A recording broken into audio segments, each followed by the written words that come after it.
flights heading into JFK and Newark. But not one of those threats turned out to be credible. All right, the first threat targeted an Air France flight heading into JFK. Lisa Evers obtaining this exclusive video of bomb-sniffing dogs going through passenger luggage on the tarmac shortly after the plane landed. Authorities think whoever was behind the threats was trying to disrupt travel here in the New York area. Fox 5's Arthur Chien following the developments. He's at Kennedy now. Arthur.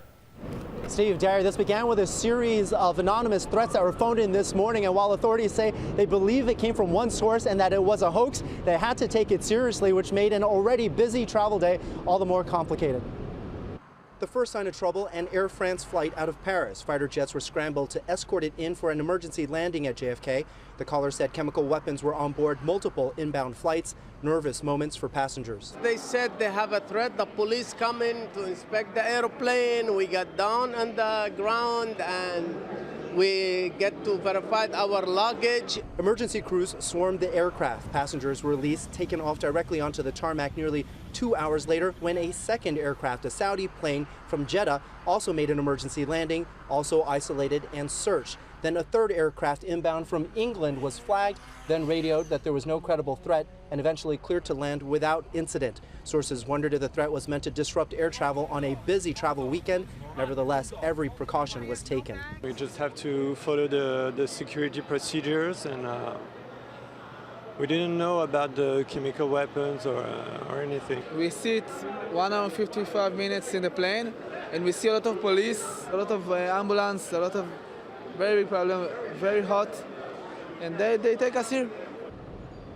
Just a short time ago, the FBI releasing a statement confirming that no hazards and no incident came as a result of all these calls that were made. Right now, they're going to turn their attention probably to the person who made those calls. We're live at JFK Airport. Arthur Chien, Fox 5 News. Steve, Derry, back to you guys. Arthur, thank you. And at least one of the threatened planes went to Newark Airport, where it was met by federal agents. Jennifer Lammers continues our team coverage tonight. Jen, what do you know?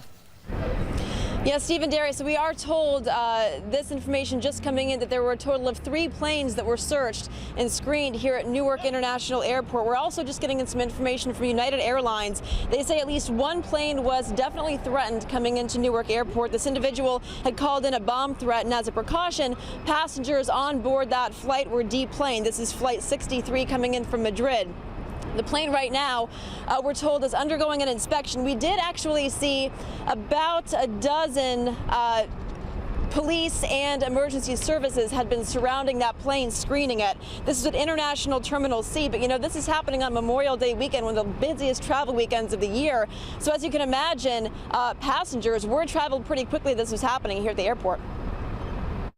They've got to err on the side of caution. The precautions that the government takes, the precautions that the TSA takes are certainly worthwhile. Well, I'm glad I didn't know until now.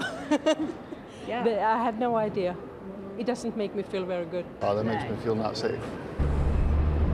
United Airlines, we're told, is working with authorities on this as the FBI continues its own investigation. Reporting live from Newark Airport, Jennifer Lammers, Fox 5 News. Stephen, Derry, back over to you. All right, thanks, Jen.